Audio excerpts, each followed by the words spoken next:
buenos días. Estamos en la Biblioteca España del Centro Cultural de la Universidad Nacional Mayor de San Marcos. Bueno, y conversando con el doctor Wilfredo Capsoli Escudero. Él ha sido profesor de San Marcos por mucho tiempo, actualmente labora en la Universidad Ricardo Palma. Y estamos junto a don César Abraham Vallejo Mendoza, uno de los bates más importantes que tiene y ha tenido el Perú, ¿no? Él está con nosotros, también ha sido sanmarquino, y como él, muchos literatos, muchos estudiosos, tanto historiadores, arqueólogos, antropólogos, biólogos, sociólogos, que han pasado por esta Casa del Saber.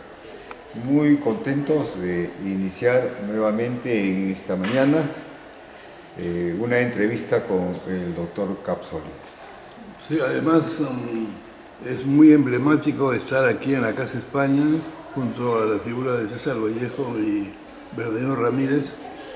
Vallejo fue miembro combativo contra el fascismo del Primo de Rivera y dejó sus inmortales poemas humanos, que son justamente elogios y, digamos, loas al patriotismo, a la valentía y la lucha por el socialismo de los españoles y de los trabajadores del mundo en general. Es un proyecto que acogió fundamentalmente a José Carlos Mariátegui y junto con el Amauta, son nuestros ejemplos y paradigmas inmortales que ojalá siempre sean motivo de reflexión, de comentarios, de lecturas, para que el Perú siga pensando en la democracia, en la justicia popular y en una auténtica peruanía. Esta mañana vamos a continuar con el doctor Capsoli desde el Salón de Grados de San Marcos. Continuando con nuestra conversación con el doctor Wilfredo Capsoli, estamos transmitiendo desde San Marcos, la Decana de América, Canal Web de Culturas. Hoy en el programa Pensadores Peruanos, ¿no? Y naturalmente este programa llega a todos ustedes con especialistas, con investigadores, con personas que han investigado mucho sobre el Perú, América y el mundo. En este caso es el doctor Wilfredo Capsoli Escudero, ¿no? Él es licenciado en Educación y doctor en Historia por la Universidad Nacional Mayor de San Marcos. Es profesor de esta universidad y actual profesor de la Ricardo Palma. Ha sido profesor visitante de las universidades de la Sorbona en París, Salamanca, España y Nanzán en Japón. Ha publicado importantes estudios sobre la historia social peruana, entre los que destacan los movimientos campesinos en el Perú, el pensamiento de la Asociación Pro Indígena, Guerreros de la Oración, las nuevas iglesias en el Perú, Emilio Choi Ma, la Asociación Pro Indígena, una contribución a la etnohistoria peruana, en coautoría con Takahiro Kato. Asimismo, es editor de la edición facsimilar del boletín El Deber Pro Indígena. En verdad, el doctor Capsoli, viene investigando, estudiando, publicando, es decir, produciendo muchos años, ¿no? Nos conocimos en San Marcos cuando ingresamos como docente y desde esa fecha yo siempre he visto que él ha venido totalmente abocado a la investigación, primero de los movimientos campesinos en Cerro de Pasco. Es un trabajo pionero por el cual muchos de nosotros los conocemos, ¿no? Y luego otros trabajos como los que he referido.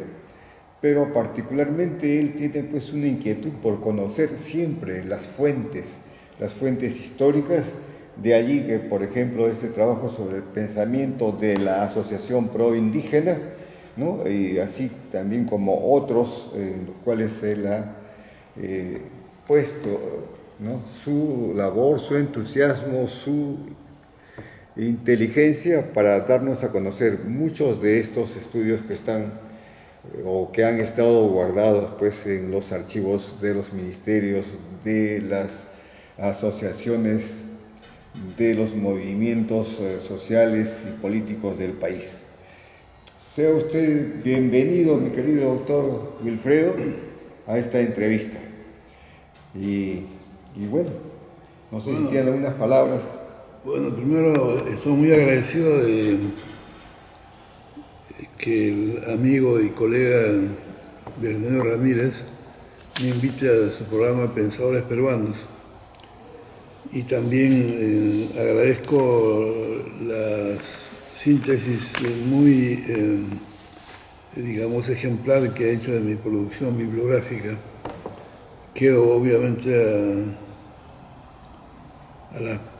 en espera de las preguntas que pueda formular para seguir conversando esta mañana en un lugar tan emblemático como es el Salón de Grados de nuestra querida alma mater, la Universidad de San Marcos. Sí, pues, Wilfredo, efectivamente, él acaba de publicar un libro que es Historiografía Peruana sobre la Independencia del Perú. Justamente sobre esta historiografía es lo que vamos a conversar esta mañana. Y una primera inquietud es: ¿por qué algunos historiadores, al hablar o exponer sus hallazgos históricos, solo hablan de las élites? Se olvidan de los sectores pobres, de los indios, de los mestizos, de los negros, de los mulatos y de las mujeres, de su participación en la lucha por la independencia.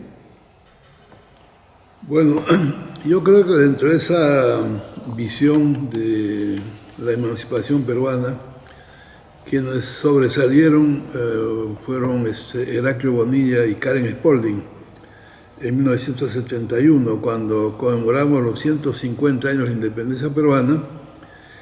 Ellos plantearon una afirmación de que en el Perú la independencia había sido concedida desde fuera y no lograda desde dentro. Es decir, que habían sido las burguesías criollas, habían sido los libertadores de San Martín, Bolívar, Sucre, los que vinieron de Venezuela, de Colombia, de Argentina, y prácticamente fueron los protagonistas y los que logran la independencia peruana.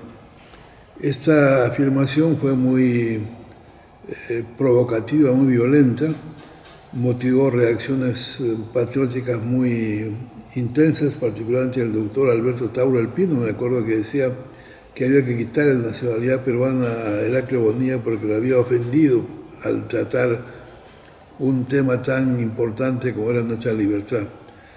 Preguntado sobre el mismo al doctor Jorge Basadre, él más bien fue más cauto y dijo, bueno, que en general respetaba las ideas y los comentarios de cualquier intelectual, pero que no le parecía justo, y dijo nada más. Y pasado 2 años después publica su famoso libro El azar en la independencia o los problemas del Perú del siglo XIX, en la que sistemáticamente, con documentos y evidencias de la autoridad de él, logra demostrar la participación colectiva de los movimientos indígenas, de los esclavos, los criollos, los mestizos, en el proceso de la independencia, a tal punto que el propio Bonilla y Spalding tuvieron que reconocer esta enmienda que había hecho el doctor Basadre, y en la siguiente edición del libro incorporaron ya temas sobre movimientos campesinos, movimientos indígenas, y para el bicentenario Bonilla ha publicado una antología de textos en la que incluye sublevaciones de esclavos, movimientos indígenas, guerrilleros de la Sierra Central, emancipadores criollos, pensadores liberales, es decir, todo un movimiento, digamos, articulado de actores y masas que logran la independencia americana y por ende peruana, que es la más representativa por ser el núcleo del poder colonial que habían establecido los españoles en nuestro país. Bien, pues porque el trabajo de Heraclio ponía, suscitó este conjunto de reacciones, particularmente de Tauro, ¿no? de Basadre, y ha tenido que rectificarse, entiendo, ¿no? Sin embargo, hay autores pues, que efectivamente solamente ven la historia del Perú desde las élites, desde la posición de las élites, y no realmente desde la posición de los sectores populares, ¿no? Bueno, en realidad cada intelectual, cada historiador tiene, como cualquier ciudadano, una opción política, un pensamiento ideológico que de una u otra manera orienta, digamos, la elección de sus temas, las investigaciones que realiza, de tal suerte que historiadores conservadores como José Lapuente Candamo o Luis Nieto, ¿no? O de Lapuente de Uturburu, ellos más son gente que piensa en la élite, en las aristocracias y las noblezas coloniales, de tal manera que sus trabajos están referidos justamente a la historia de los sectores dominantes, de las cuales ellos forman parte.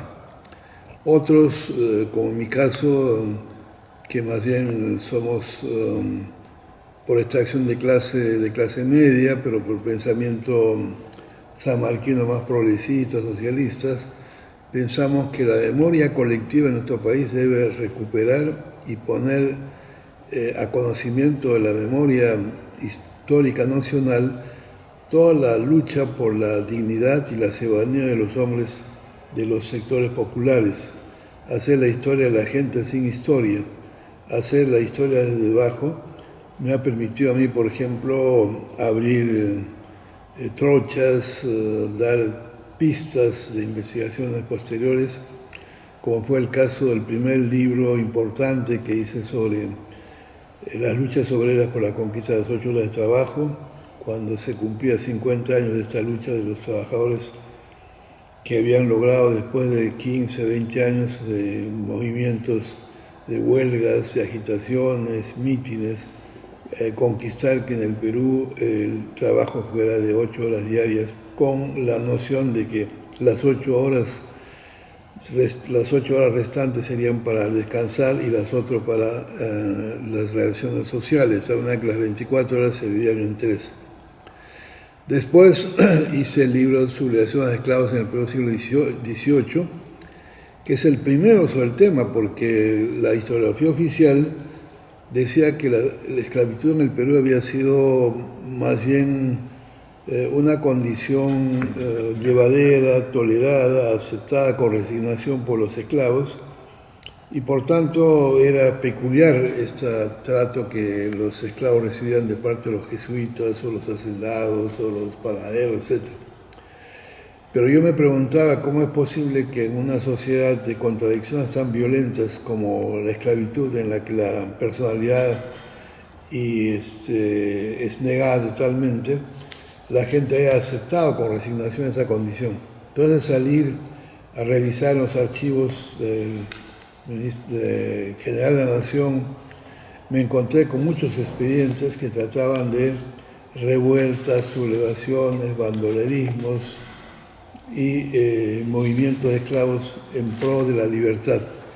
Este libro, que se publica en 1975 por la Ricardo Palma, tuvo una acogida extraordinaria, que ahora justamente en este libro de historiografía peruana que comenta Bernardino, incorpora una especie de biografía del libro, porque aparecen los primeros comentarios que hicieron de la obra un historiador francés, Bernard Lavallee, un historiador peruano arequipeño, Alejandro Málaga, después una entrevista que hizo el famoso poeta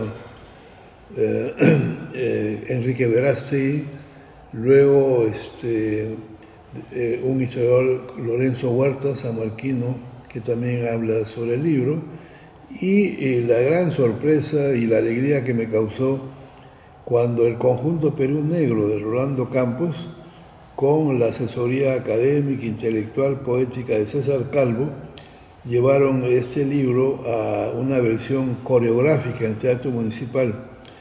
Yo he tenido la suerte de conseguir la trama y todo digamos, el trasfondo de la presentación, y en este libro se reproduce íntegramente y va con el título Vida, Pasión y Muerte de Lorenzo Mommo. O sea, ver que la acción de los esclavos se exhiba en el Teatro Municipal en una función de gala y que gane además un concurso internacional en Argentina, es algo que realmente me sorprendió a mí y me dio mucha alegría. Al lado de esta gran alegría también el doctor Ruggiero Romano, profesor francés, me invitó para que dictara una conferencia en su cátedra Seminario de América Latina en París, y al hacerlo para estudiantes de doctorado tercer ciclo, me encontré que en ese seminario habían estudiantes cubanos, norteamericanos, brasileños, colombianos, peruanos, y cuando expuse las particularidades y la naturaleza de la explotación esclavista en el Perú, ellos intervinieron para decir que en su caso, en el caso de Cuba, por ejemplo, era más resaltante la labor de los esclavos en el mundo de los palenques, que era una especie de ciudades, territorios liberados, inaccesibles a la represión colonial, o que en Estados Unidos fundamentalmente eran el bandolerismo o vagabundaje los que primaban, o el cimarronaje en el caso brasileño, lo cual me hizo ver la riqueza metodológica que tenía pensar en un estudio comparativo, un estudio comparado de la esclavitud del Perú con los otros contextos americanos. Lamentablemente no he podido escribir una segunda edición del libro, ojalá, digamos, tenga todavía oportunidad de hacerlo, con esto podrá enriquecerse más, pero en esta historiografía que comentamos ahora con Bernardino está toda esa documentación, que es una especie de boceto, esquema de cómo hacer una biografía del libro, como lo ha hecho hace poco un historiador, Carlos Aguirre, sobre la biografía de un libro de Vargas Llosa, La ciudad y los perros, que es una novela pues contextuado en el colegio Leoncio Prado, la vida de los escolares que se forman para ser militares, y toda esa trama inmensa que luego se lleva a la película y que motiva entonces que se pueda hacer una biografía del libro, que es lo que proponen especialmente a historiadores franceses como Roger Chartier. Y en general este libro de historiografía peruana pues es la historia de la historia. Somos 18 historiadores, cada quien ha elegido un autor, un libro, y todos hacen un balance sobre distintos aspectos de la independencia peruana durante el bicentenario. Efectivamente, Wilfredo, yo creo que ninguno de los que nos están escuchando y viendo deben dejar de adquirir y leer este libro sobre la historiografía peruana de la emancipación. Como bien lo dices, hay más de 20 autores, de los cuales nosotros podemos leer sus comentarios, sus estudios, particularmente sobre la independencia del Perú. Efectivamente, ahí también nosotros observamos que se divide en 3 etapas, ¿no? La exposición de estos temas. Una de ellas es la etapa sanmartiniana, la otra la etapa peruana y la otra la etapa bolivariana, ¿no? Claro que en la sanmartiniana se ve pues las acciones de San Martín durante su estadía ya en el Perú, la labor de su gran consejero Bernardo Monteagudo, ¿no? Pero también la propuesta sobre la monarquía peruano-española, ¿no?, como forma de gobierno, para el país. En esa etapa se crea la sociedad patriótica, integrada en su mayoría por condes, marqueses, generales, comerciantes, algún clérigo, uno que otro literato, ¿no? Es decir, la clase nobiliaria de Lima con gran júbilo recibió a San Martín y también estas propuestas. Entonces ahí tenemos estas fases de debates de la sociedad patriótica. La deposición de Monteagudo y la ofensiva liberal con los periódicos fue lo que golpeó a San Martín. Y realmente también que acordó de inmediato no al monarquismo y a la nobleza hereditaria, que fue propiamente ya el Congreso Constituyente que se instaló en 1822, en septiembre. Es la segunda etapa que se llama, ¿no?, la etapa peruana, donde fundamentalmente se habla del Congreso Constituyente. Es el momento donde por primera vez se tiene el empréstito británico con onerosas condiciones para el Perú. Fue la época donde se robustece el ejército del virrey y los soldados realistas fueron en su inmensa mayoría indígenas, ¿no? Esto en esta segunda etapa. La última etapa, la etapa bolivariana, Bolívar llega al Perú el 10 de septiembre del año 1823, ¿no? El ejército realista del sur y centro con los soldados indígenas. En realidad señalas que sin el Libertador el triunfo decisivo de los patriotas no hubiera sido posible. Peleó, ¿no?, Bolívar contra el ejército de Canterac. En esa época el fraile guerrillero Bruno Pacheco atacaba a Canterac con armamento realista. Sánchez Carrión fue el organizador civil de esta victoria. Bueno, pues sobre eso también hay las hipótesis de Macera sobre si el sur era, desde el punto de vista agropecuario, la región de los viñedos y la ganadería de lana. El norte podría llamarse la zona de caña, el arroz y la ganadería de puercos y cabras. Una pregunta es, de las tres etapas señaladas y estudiadas por los historiógrafos, ¿no?, ¿cuál de ellas consideras como la más importante y por qué? Bueno, yo creo que la última etapa es la decisiva, ¿no?, por la que entran en acción el pueblo, especialmente los movimientos indígenas de las guerrillas montoneras, que tuvo la atención especializada, erudita, del doctor y maestro nuestro Raúl Rivera Serna. Él hizo su libro en la que entonces resalta la acción de las montoneras, de las guerrillas patrióticas que se incorporaron en los ejércitos libertadores y que participaron en los triunfos de Cerro de Pasco en 1820, también en los combates en la Sierra Central, en Tarma, Jauja, y también formaban parte de los ejércitos peruanos patriotas en Junín y Ayacucho. Ayacucho también se pondera mucho la labor de los iquichanos y de los guerrilleros de esa zona, y también resaltar la participación activa de los esclavos en el proceso de la independencia peruana. En el libro que trabajamos se hace énfasis en el papel de los esclavos en pro de la libertad, no solamente de la clase de los esclavos en sí, sino la libertad peruana, americana.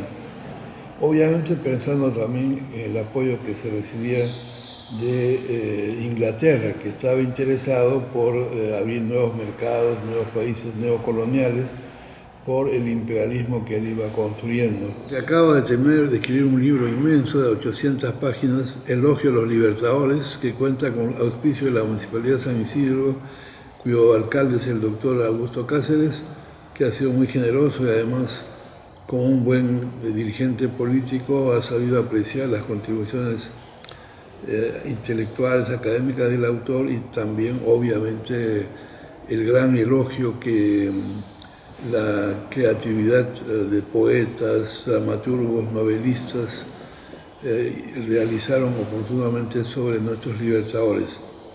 Aparecen cantatas a Bolívar, aparecen poemas a San Martín, aparecen dramas y poesías a Túpac Amaru. En esto de Túpac Amaru ha sido sorprendente para mí encontrar una valiosa contribución anónima de poetas y escritores y novelistas que había publicado nuestro amigo y maestro César Ángeles Caballero, que lamentablemente acaba de fallecer hace unos días atrás. Ha dejado una obra imperecedera para la cultura ancashina, la cultura peruana, y dentro de ellas, especialmente estas poesías en torno a la revolución de Túpac Amaru, que había retomado también el poeta Manuel Escorza, ¿no?, que escribió un famoso poema que se llama El Cantar de Túpac Amaru. Espero pues que este elogio a los libertadores sea acogida por los lectores, por los maestros particularmente, y que estimule siempre la creatividad y la fusión constante entre literatura e historia, entre creatividad, sensibilidad y el razonamiento histórico. Nosotros pensamos pues que nuestra historia está en proceso de construcción. En torno al Bicentenario se han publicado muchos libros y será necesario entonces que continuemos en esta gesta, y tenemos en mente ya un nuevo proyecto que publicará la Universidad Ricardo Palma, que se llama Las novelas históricas en torno a los libertadores americanos. Se han sumado a este proyecto 22 historiadores y críticos literarios, antropólogos, y esperamos entonces de nuevo entrar con más énfasis en la relación literatura-historia, siguiendo el ejemplo de nuestros maestros Raúl Porras, Jorge Basadre, Carlos Araníbar, Alberto Tauro, que eran hombres, digamos, igual José María Arguedas y el mismo José Carlos Mariátegui, que siempre abogaban y practicaban el uso de la novela, la literatura y la historia como parte de la formación de la sensibilidad, la conciencia y la identidad de nuestros países. Efectivamente, Wilfredo, también en este libro de la historiografía peruana, ¿no?, tú presentas un artículo sobre la relectura, ¿no?, del trabajo de Raúl Rivera Serna, ¿no?, sobre los guerrilleros del centro del Perú, ¿no?, su participación en la emancipación. De ello, ¿qué lecciones, ¿no?, para el presente y el futuro podemos obtener de este trabajo? Bueno, fue pionero en incorporar el tema de las guerrillas y montoneras en la lucha por la independencia del Perú, o sea, indígenas patriotas. Este ejemplo de la gesta de ellos lo tomó también Vergara Arias, el profesor que hizo otro texto sobre las montoneras, y fueron prácticas históricas, sociales, que quedaron en la memoria colectiva y que luego se reeditan de manera muy activa, ejemplar, con el liderazgo de el general Cáceres durante la resistencia contra la invasión chilena. Yo hice un pequeño ensayo que se llama El nacionalismo inca como ideología para la resistencia contra la dominación chilena en el Perú, que en realidad era más una dominación del capital inglés que la propia chilena. Pero en esta gesta de las montoneras guerrillas lideradas por Andrés Salino Cáceres, tuvo un papel importante las colectividades de la zona, que eran montoneros, que eran guerrilleros, que eran campesinos, que manejaban con mucha, digamos, creatividad el uso táctico y estratégico de las montañas, de las quebradas, por eso se llama la campaña de la Breña, ¿no? Y a su vez utilizaban distintas tácticas con las cuales hicieron grandes triunfos para mostrar la dignidad del ejército y la nacionalidad peruana en las batallas de Sangrar, en las batallas de Sierra Lumi, en las batallas de Concepción, Marcabay y Pucabara, ¿no? Los peruanos buscamos y logramos mostrar nuestra identidad, como la que has hecho tú en tu libro sobre el triunfo patriota en Sangrar contra la invasión chilena en nuestro país. Justamente sobre eso has traído a colación. Y vemos que en periodos diferentes, ¿no? Porque en el caso de la lucha por la independencia se trata fundamentalmente entre los años de 1822, ¿no?, al 24, ya con Bolívar en el Perú y Sucre, ¿no? Y el otro episodio es entre 1980 propiamente y el 83, o sea, la guerra de Chile contra el Perú. Entonces, pero ambos se dan en el mismo escenario, ¿no?, en el centro del Perú. El primero básicamente pues Cerro de Pascua, es Huánuco, es Tarma, es Ancash, ¿no?, y el Mantaro, ¿no? Y el segundo también va a ser en el mismo escenario, desde Huánuco hasta Ayacucho. Pero es el Mantaro, este valle inmenso, rico, hoy casi con aguas muertas por la contaminación minera. Bueno, pero han sido el centro de estas grandes contiendas que ha tenido el Perú. ¿Y por qué es que se da en esta zona? Yo creo que en el caso de esta participación patriota del pueblo, del campesinado de la Sierra Central, es una especie de reivindicación, una especie de recuperación de una memoria que fue ajena a nuestra propia identidad, en el sentido de que los huancas y los jaujinos y la gente de la Sierra Central, en la época de los incas, al llegar los españoles, se aliaron con los conquistadores. Entonces fueron determinantes para la destrucción del Perú y la formación del mundo colonial bajo la dominación española. Waldemar Espinosa ha escrito un libro muy hermoso que se llama Los Huancas aliados a la conquista.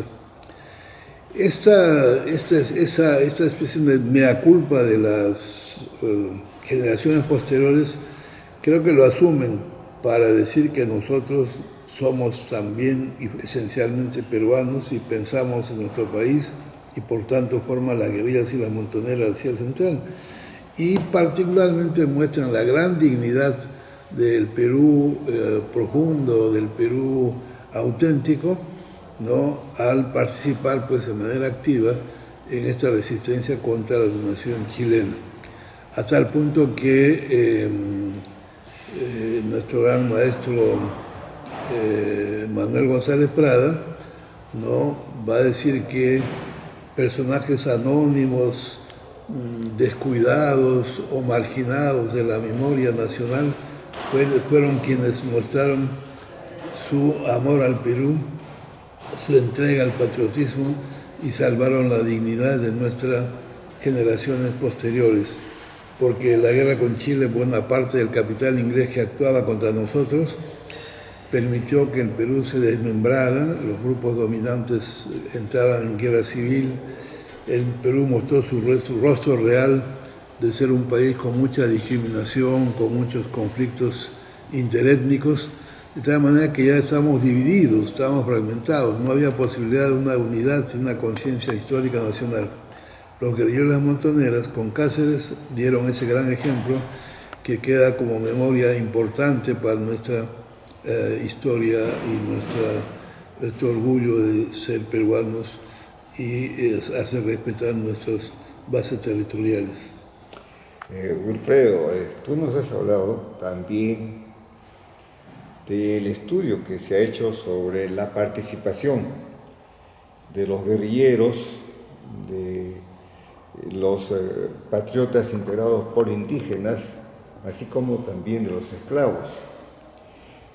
En el trabajo que presenta Maribela Relucea y también Cosamalón Jesús, señalan de que en los estudios siempre utilizan estos términos, ¿no? Como mestizo, como indio, como aborigen, etc. Pero no se habla del trabajo en concreto. O sea, no se hace la historia a través de esos casos específicos.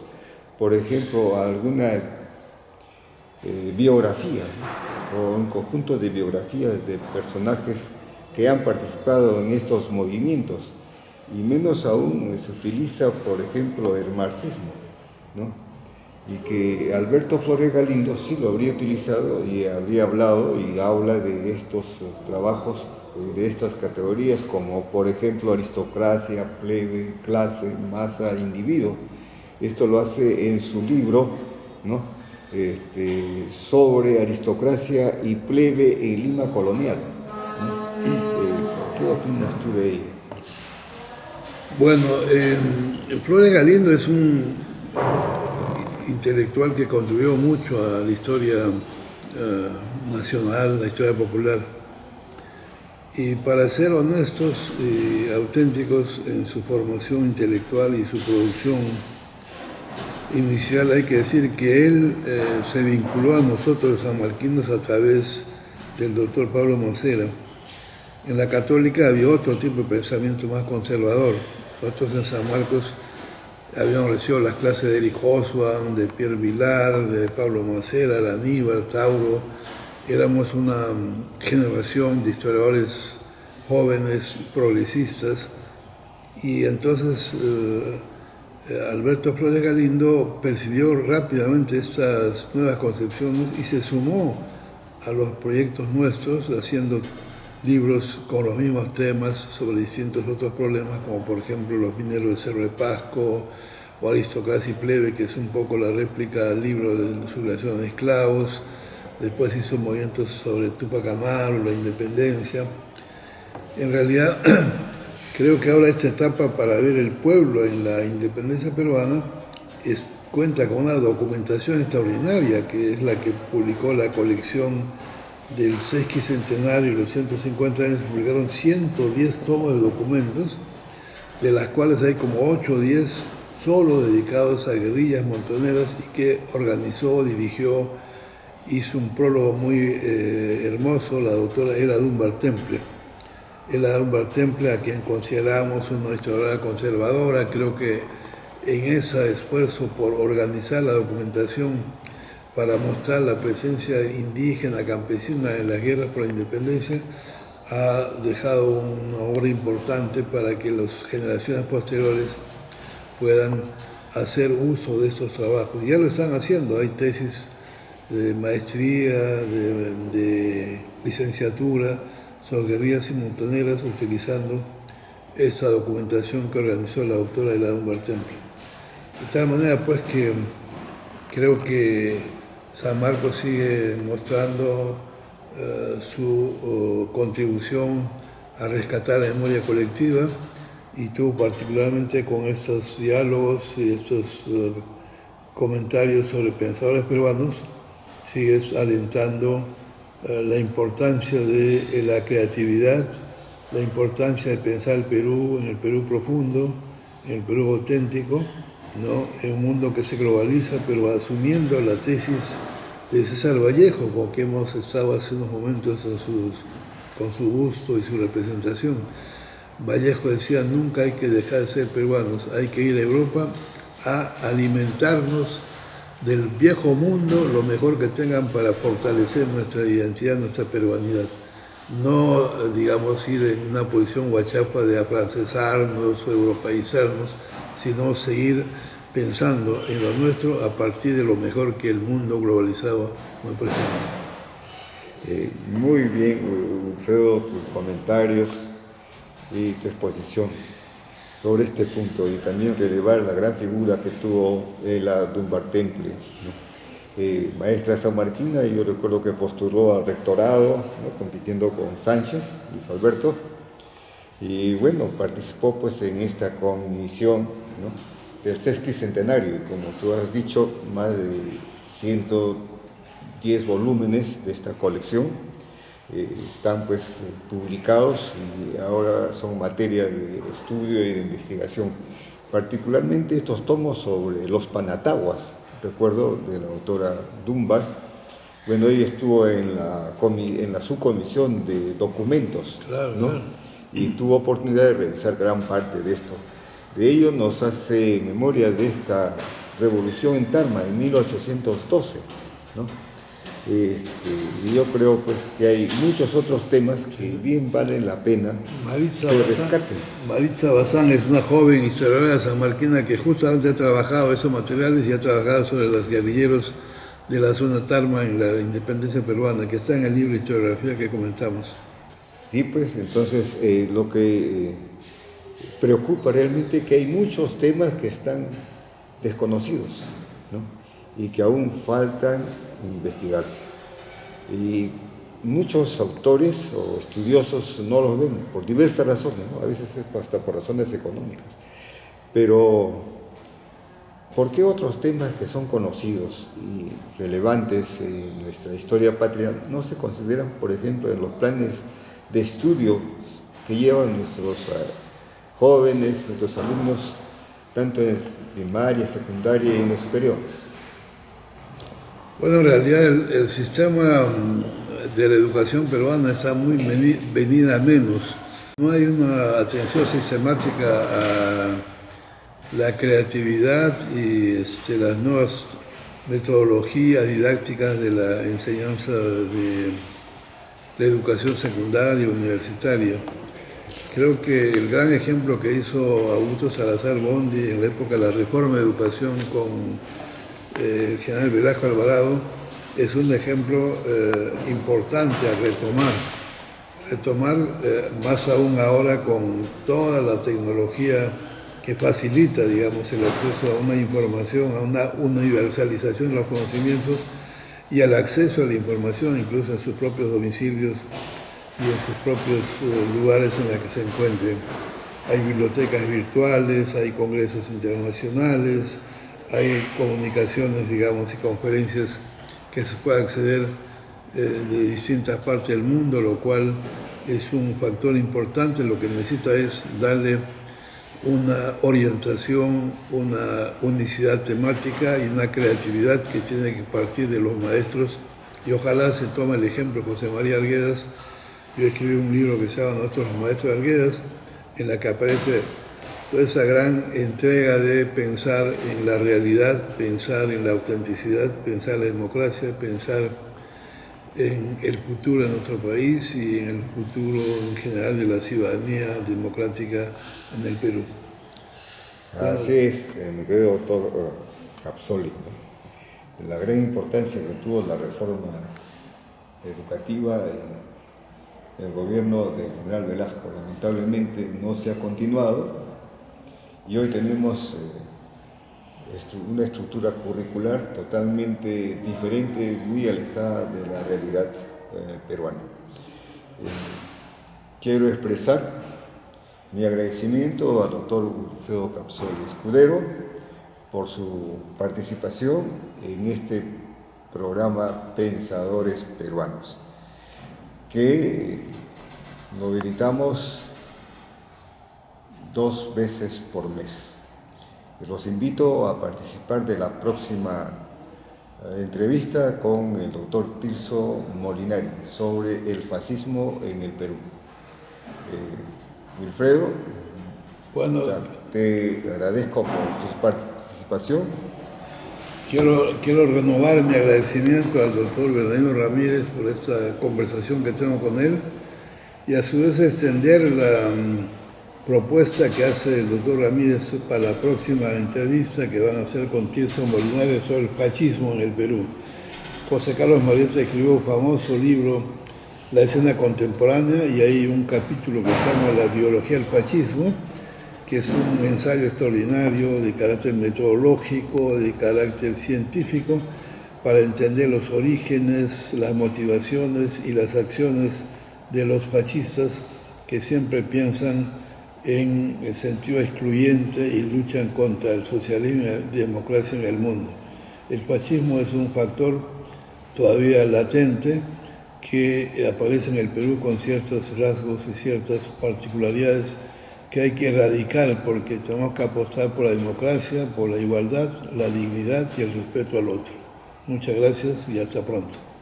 Efectivamente, Wilfredo, reitero pues mi agradecimiento a tu persona por haber participado en esta sesión de Pensadores Peruanos. Muy buenas tardes.